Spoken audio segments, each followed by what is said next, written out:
தாய் தமிழ் உறவுகளுக்கு வணக்கம். நமது கழகம் என்ற கட்சியை ஆரம்பித்தார் அதிமுக முன்னாள் அமைச்சர். நமது கழகம் என்ற கட்சியை ஆரம்பித்தார் அதிமுக முன்னாள் அமைச்சர் என்ற தலைப்பில் இந்த காணொளியை நாம் காண்கிறோம். அதிமுக அது புரட்சித் தலைவர் எம்ஜிஆர் அவர்களால் ஆரம்பிக்கப்பட்ட கட்சியாகும். 1972ஆம் ஆண்டு புரட்சித் தலைவர் எம்ஜிஆர் இந்த கட்சியை ஆரம்பித்தார். அவர் கட்சியை ஆரம்பித்த பொழுது திமுகவிலிருந்து பாதி தொண்டர்கள் அதிமுகவில் இணைந்தனர். அந்த வகையில் அதிமுகவில் இணைந்தவர்தான் எஸ்டி சோமசுந்தரம். இவர் பட்டுக்கோட்டை மற்றும் தஞ்சாவூர் தொகுதியிலிருந்து தமிழக சட்டசபைக்கு தேர்வு செய்யப்பட்டவர்.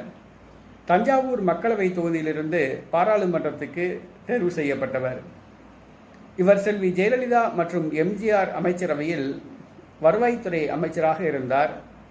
திராவிட தாத்தா என்று அனைவராலும் அழைக்கப்படுகிறார். அதிமுகவில் எம்ஜிஆருக்கு வலதுகரமாக இருந்தார், சக்தி வாய்ந்தவராக இருந்தார். ஆனால் இவர் எம்ஜிஆருடன் கருத்து வேறுபாடு ஏற்பட்டது. எம்ஜிஆர் கூறிய கருத்துக்களுக்கு பொதுக்குழு கூட்டத்தில் எதிர்ப்பு தெரிவித்தார். எம்ஜிஆருடன் ஏற்பட்ட கருத்து வேறுபாடு காரணமாக அதிமுகவிலிருந்து விலகி இவர் நமது கழகம் என்ற பெயரில் ஒரு தனி கட்சியை ஆரம்பித்தார்.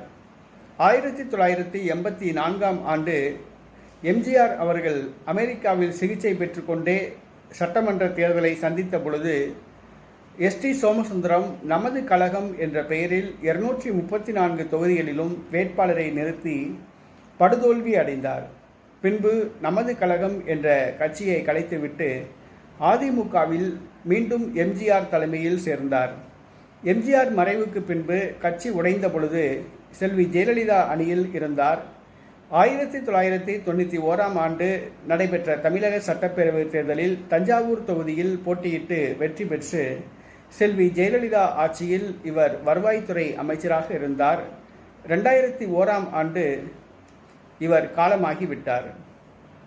நமது கழகம் என்ற பெயரில் தனி கட்சியை ஆரம்பித்தவர் எஸ்டி சோமசுந்தரம் முன்னாள் அமைச்சர் ஆவார்.